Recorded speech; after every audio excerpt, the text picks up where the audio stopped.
Welcome to the Preventable Podcast, where we're on a mission to change the landscape of brain hemorrhages by driving awareness, delivering education, and pushing for real action. Now, brain hemorrhages affect millions of lives every single year. But at the Natty Kate Moss Trust, we're committed to preventing them before they happen and funding pioneering research to advance treatment for when they do.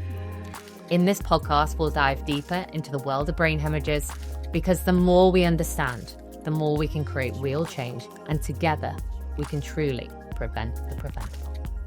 Hello and welcome back to the Preventable Podcast. And as always, thank you so much for joining us. Now, today we are on the final episode of this series, and it is a moment to pause, reflect, and look at some of the lessons we've learned throughout this series.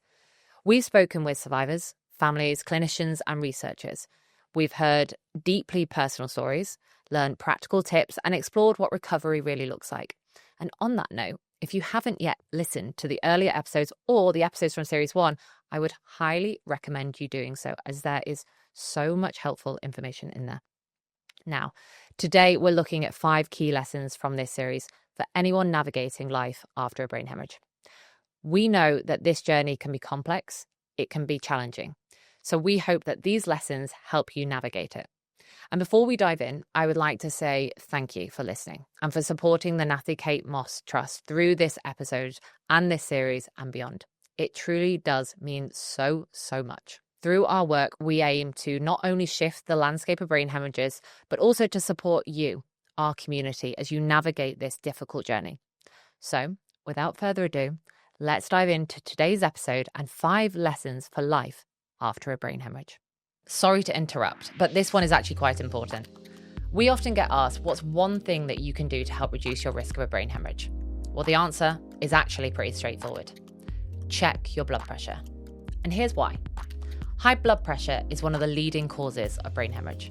High blood pressure can affect anyone, and 1/3 of the population has high blood pressure, and 50% of those people don't even know.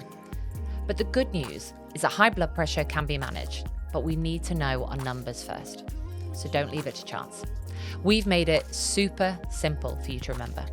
Sign up to our free monthly reminder service and we'll nudge you to check your blood pressure every month.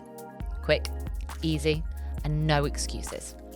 Tap the link in our show notes to sign up for your free reminders now, because if you can prevent it, why wouldn't you? So let's start with what happens right after a brain hemorrhage. And lesson 1, time equals brain. If there's one lesson that can truly save lives, it is this. The moment a hemorrhagic stroke strikes, every single minute counts. Acting fast can be the difference between preserving brain function and experiencing long-term complications. Rapid recognition and immediate medical attention are crucial. That's where the fast test comes in. Face, arms, speech, and time. Check for drooping face, weakness in one arm, slurred or strange speech, and remember, time is everything. Call 999 immediately if you notice any of these signs. Don't wait, don't guess, because every single minute matters. In episode 4, we spoke with Chris Ashton, a paramedic who shared how often people delay calling an ambulance, sometimes for hours, and how that delay can seriously affect outcomes. He reminded us that the sooner somebody gets care, the better their chances of a positive recovery. Remember, time equals brain. I think in terms of looking at the golden window specifically for ICH and into cerebral hemorrhage, I think it's threefold, really. I think firstly, we've got to prevent brain damage. We know that within ICH, it involves bleeding in or around the brain. We also know that that's going to naturally increase intracranial pressure. And with that, it will reduce the amount of oxygen that can get to the brain cells. And the longer it persists, that potentially is going to cause these brain cells to die. So what we need to do is potentially, secondly, reduce the hematoma expansion. If we've got bleeding in the brain, we need to reduce that bleeding. And in cases of ICH, we need to ensure that we've got early treatment to do that, which ultimately can mean lowering blood pressure, and aggressive treatment around lowering the blood pressure. We know that that's going to be a major cause of neurological outcomes in terms of if we don't do that. And there's been some great work over the years from Adrian Parry-Jones at Salford Royal on how they can effectively do that as well and introduce pathways to do that.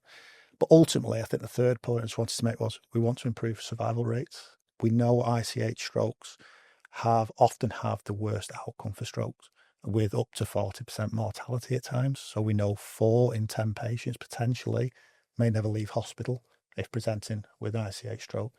So yeah, essentially I would say it's threefold in terms of why we use that golden hour saying. We know that time is brain. We often hear that. And we know that up to 2 million neurons a minute die in an untreated stroke. Wow. That is why time is brain. Yeah. All them minutes that we can save essentially are saving brain cells, which in turn will reduce disability. It will reduce haemorrhage expansion in ICH, which will save the brain cells, reduce disability, and hopefully, depending on time spans and how quickly we get people to hospital, how quickly we can do a treatment, reduce mortality as well. As we heard, quick action can literally save brain tissue, preserve function, and improve long-term recovery. And recognizing the signs and acting immediately isn't just recommended, it can be life-changing. Brain hemorrhages are one of the most devastating conditions, and even for those who do survive, life often changes significantly, physically, cognitively, and emotionally. And that sense of loss can be incredibly difficult to navigate, which brings us on to our next lesson. Lesson 2, give yourself permission to grieve. Now, recovery isn't just physical, it's emotional too. After a brain hemorrhage, you may mourn the life you had, the abilities you once took for granted, or even the sense of self that now feels totally different. Grieving doesn't mean you're weak. It is necessary as part of your healing. Recognizing what you've lost gives you space to accept what lies ahead. You're not giving up. You're being honest with yourself. It's okay to feel sad, to feel frustrated, or to feel scared. Allow yourself to feel these emotions without judgment. Talk to someone you trust, write in a journal, or seek professional support if needed. These moments help rebuild your sense of self and your resilience. Remember, grieving doesn't stop you from finding joy again. It's part of the journey towards it. By giving yourself permission to grieve, you're taking an important step towards strength, self-compassion, and growth. In episode 8, we spoke with emotional wellness coach Helen Arthur, who helps us unpack the complexities of grief and who discussed the importance of acknowledging your emotions to help yourself navigate all of it. I think it's really, really important that we allow ourselves to acknowledge how we feel and not... Everybody says, oh, I just need to keep busy. And you'll hear people say, it'll be better when, or you'll feel better when the funeral is over. You'll feel better when you've sorted out their house. You'll feel better when you've sorted out their belongings. You'll feel better when. And so we kind of keep giving us these milestones to reach. And I think the issue is when I've reached all of those milestones, I'm still sitting with the grief that I haven't done anything with. So for me, one of the most important things is for us to be able to label how we feel with some very defined emotional words. So rather than just saying, I feel sad or I feel angry, that we can actually dig into that a little bit deeper and go, well, do I feel anger? Do I feel angry, or actually am I feeling fear? If somebody's had brain hemorrhage and not died, but they're going to be changed as a result of that brain injury. So actually, is it anger, or am I fearful of what that, what the life will be like for them or for me, or, so really trying to unpick what the emotion is that we're actually feeling can help us identify with it better. And when we can identify with how we're feeling, we are better able to deal with it, rather than just going, oh my God, I'm just angry. I'm angry all the time. Well, actually, you might be angry one day, you might be disappointed, or you might be frustrated, or you could be envious of somebody who's got husband, daughter, child who's well. Do you think we're good at naming our emotions? No. No. I think we stick them under some pretty big umbrellas. Yeah. And I think that could, going back to the point we were talking about before, if we talk about things in advance, we're kind of going to help ourselves in the long term when things do happen. And I just wonder whether, if we are able to have more conversations, it doesn't even need to be about death. No. It doesn't even need to be with another person, but actually just be able to sit there, whether that's with a journal or with ourselves, and say, how do I feel? Yeah. And it's such a simple question, but actually quite often you'll be like, yeah, I feel fine. Yeah. Every English teacher is going to be loving us, by the way, because use some adjectives. Really describe how you're feeling. Because, I feel fine. So fine is a little acronym, really, which says feelings internalized, never expressed. Wow, I like that. When you feel fine, that's just what you're saying. It's all in there. Yeah. Just not going to say it out loud. This was actually one of my favourite episodes, as it is a topic which is so close to my heart. Please remember, if you are navigating grief, every step you take, even the difficult emotional ones, matter. Grief and growth can coexist. And learning to navigate both is part of moving from surviving to thriving. But remember that you don't have to do it alone. And that takes us on to lesson 3. Lesson 3 is that you are not alone. Connection builds resilience. Huge thank you to Colony Co-working for continuing to support the Preventable Podcast. Now, at the Natalie Kate Moss Trust, we have huge ambitions to completely change the landscape of brain hemorrhages. And whilst we're a small but mighty team, we're all working remotely. And in truth, that's part of our strength. Remote working means that we can connect with incredible talent from across the UK and around the world, helping us push forward faster and smarter. But without a central office, we need flexible, inspiring spaces where we can come together to work productively, collaborate meaningfully, and work on this huge goal we have set ourselves. That's where Colony comes in. Colony is a growing network of beautifully designed co-working spaces here in Manchester, home to creatives, founders, freelancers, and teams of all sizes. They are spaces built for focus, connection, and progress. Not just a place to work, but an environment that actively supports your growth. And they've helped NKMT do just that. To find out more about how Colony could support your business, check the link in the show notes. Now, recovery is never meant to happen by yourself. Your family, your friends, your peers, and as the survivors community are all an integral part of it. They see your journey, lift you up on those days which are particularly heavy, and remind you that you don't have to carry this alone. Of course, support can be practical, helping with chores, shopping, or meals, but it's equally emotional. Sharing experiences, listening, celebrating small wins together, all of this strengthens emotional and physical recovery. Connection doesn't just feel comforting. In fact, it actually builds resilience, giving perspective and confidence where challenges arise. And reaching out is not a weakness. Vulnerability actually creates space for understanding, learning, and meaningful connection, whether it's a friend, family member, or fellow survivor. Leaning on that community helps you rebuild strength and move forward, because together we are stronger.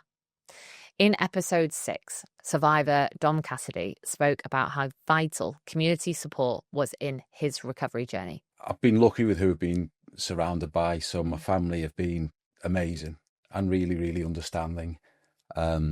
My business and my colleagues have been as well.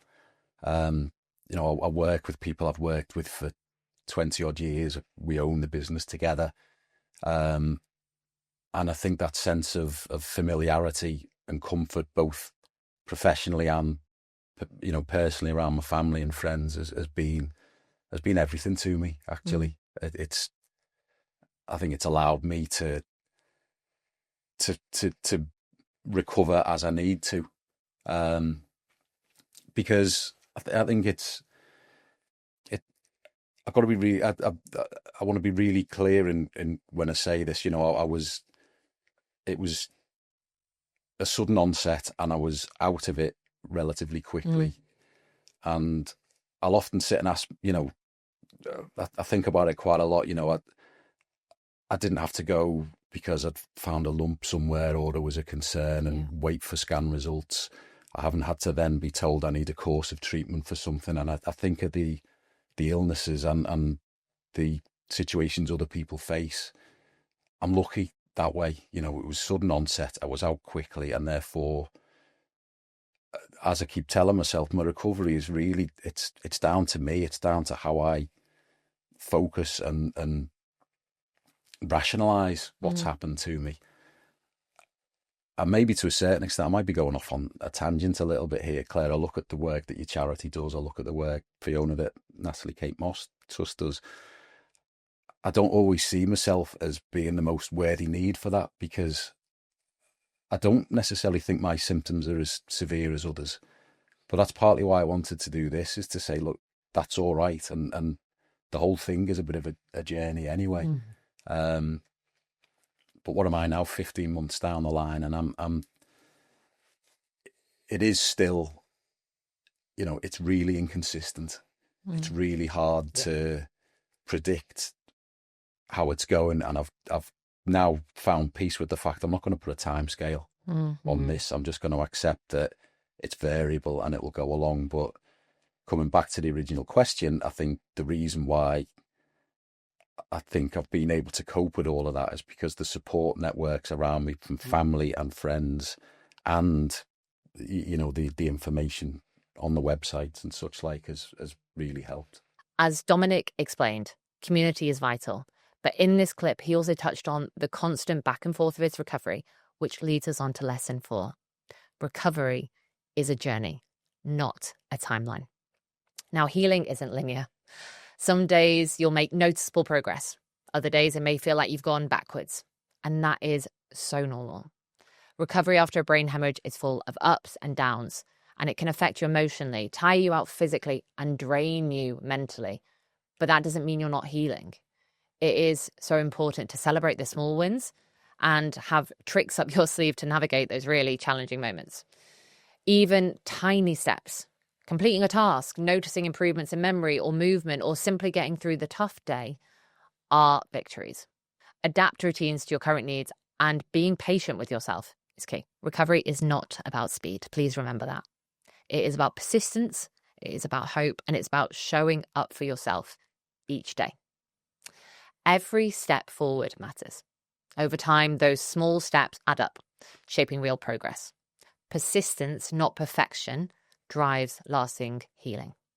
For this lesson, we're going to go back to episode 6, where Claire Needham from BrainKind spoke about the importance of recognizing this journey and adapting life to help you navigate it. Really resonates with the fact that there's not one typical path. It's not a typical fit. Everybody's different. Everybody's experience is different. Everybody's outcome and symptoms are very different. Therefore, there's not a kind of a very typical pathway.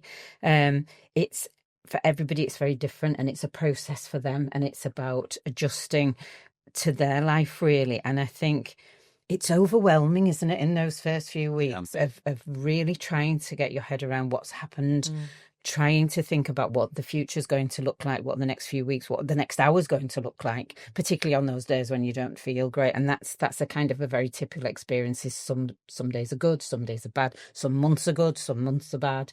As you go through your rehab journey, it's very, very atypical, really.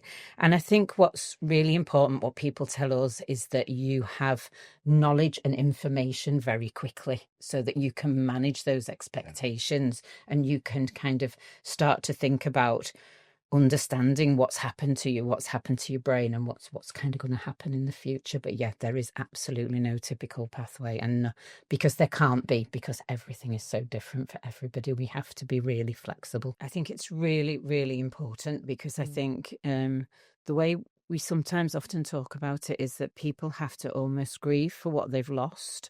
Is that, you had something, now you don't. And I think particularly if people are more physically affected, maybe they can't walk as well as they did, those kind of things. You can't run as well as you did. It's kind of mourning all of that and that brings about, I would imagine, quite a lot of different feelings that we see with people in rehab. Some people are very, very angry, really angry that they have been left like this and that their life is so very different. And likewise, in the blink of an eye, can be absolutely bereft, can be so upset. So I think, we have to accept that those kind of changing of emotions, the quickness of those emotions has its toll. We know if we get angry, you're exhausted afterwards, aren't you? If you cry, you're exhausted afterwards. And to be able to do that in the blink of an eye is absolutely exhausting. And I think there is evidence that tells us people do suffer with their mental health post any kind of brain injury, post a hemorrhage, because you feel sad. You feel, you can be more prone to feeling sad about the things that you've lost. So I think we very much build into our programs in rehab in BrainKind around good mental health and how we look after our mental health and how we acknowledge that and how we acknowledge that's going forward. Obviously, if you're not in a rehab centre, the GP is a really good place to go and to have those conversations very quickly, because there is help out there. There's CBT, there's all sorts of things that we can access, lots of things online that we can look at, but really, accessing your GP in those early stages if your mood is really affected and you really can't kind of bring it up. I think there's, things like it's knowing who you are. It's going back to that knowledge and that information of working out, well, how has it affected me? How has it and acknowledging that those changes have taken place and that there is challenges there, that you will have some good days and bad days, and not thinking it's a backward step. It isn't. It's just part of your journey, really. But working out what makes you anxious. You've said big noisy pubs, don't like them anymore. So, is that a trigger for you? So how are you going to cope with that if you do have to do that? Work, what's going to trigger you at work? Is it a noisy office? Can you find somewhere quieter to work? Can you work from home occasionally? All of those things, and articulating that to people, being honest with people. Can you just turn that music down a little bit? Can you just can we just have a bit of a quiet time, really? I think lots of people find a lot of comfort in routine. Yeah. Does my day look okay? Yeah. So what's my day? I get up at 8, I do this, because I think it's something that you can achieve. I think we all feel great. It's basic CBT, isn't it? I've done that today. I've got up, I've got dressed, I've got to work. I've done my first task. So I think those routines and planned activities are really good for people because they give you that kind of anchor to hold on to, don't they? And working out that kind of what switches you off, what brings you some peace and some calm. Is it music? Is it watching a film? Is it chatting? Is it, running? Is it cycling? Whatever it is, and building all of that. And I think it goes back to the fatigue bit. Brains get tired. So what's a priority for you today? How much time do you need to give to that? And how much time can you have some downtime? And if you need downtime, take it and explain that. I'm not withdrawing or, being a bit snappy because of this. My brain's tired and I need to go take some time out. So I think it's just all of those little tricks that you kind of learn, that we all learn, to kind of just manage those things. But I think get help if you need it. Much of what we have spoken about today has been about navigating the journey in front of you. But one critical lesson we've heard about in a couple of episodes of this series is the critical importance of taking proactive steps in managing your affairs before anything happens. Lesson 5 is plan ahead and protect what matters. Now, brain hemorrhages happen completely out of nowhere, as we've heard through many lived experiences on this podcast. And unlike receiving a diagnosis, you don't get an opportunity to get your affairs in order, which can create huge complications for those that we leave behind. We know that planning ahead can feel daunting, but it's incredibly empowering and important. Making a will or putting practical measures in place ensures that your wishes are honoured whilst also protecting your loved ones. Moreover, having a will removes unnecessary stress for those left behind, sparing them difficult decisions during an already incredibly emotional time. In episode 2, our sponsors, Hugh James Solicitors, discussed the importance of getting affairs in order, and I would highly recommend going back and listening to their legal advice on this subject.